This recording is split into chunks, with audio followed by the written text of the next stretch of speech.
अगर है भी तो क्या हो गया? कंप्लेन भी लॉन्च की थी एफआईए ने। तो कोई फर्क तो नहीं पड़ता?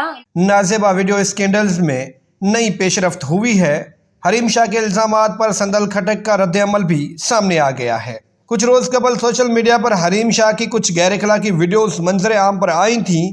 वायरल वीडियोस पर हरीम शाह ने इल्जाम लगाया था कि उनकी लीक होने वाली गैर अखलाकी वीडियोस करीबी दोस्त संदल खटक और आयशा नाज ने मोबाइल चोरी करके लीक की है। हरीम शाह के इल्जामात के बाद संदल खटक का रद्द-ए-अमल सामने आया है, जिसमें उन्होंने कहा है कि हरीम शाह की वीडियोस देखने वालों को तो शर्म आ रही है, लेकिन हरीम शाह मेकअप करके मीडिया में आ रही है, उसको तो कोई शर्म व हया नहीं है। हम भला उसके साथ ऐसा क्यों करेंगे? अगर ऐसा है तो हरीम शाह एफआईए में केस क्यों नहीं कर रही? चाहे फिर वो ये केस मुझ पर, आयशा पर या फिर अपने बॉयफ्रेंड पर करे, लेकिन उससे ये केस करना चाहिए। अगर उसने ये केस नहीं किया तो फिर मैं हरीम शाह पर हर जाने का केस करूंगी कि उसने मुझ पर गलत इल्ज़ाम लगाया है। हरीम शाह ने मुझे बताया था कि मेरी वीडियोस मेरे बॉयफ्रेंड ने बनाई थी, अब कह रही हैं कि शौहर ने बनाई।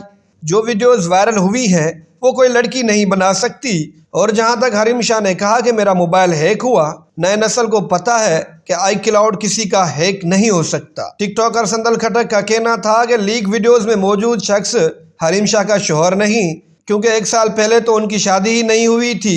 ये उसका बॉयफ्रेंड था जिसके साथ हरीम शाह रिलेशनशिप में थी और हरीम शाह खुद भी एतराफ़ कर चुकी हैं।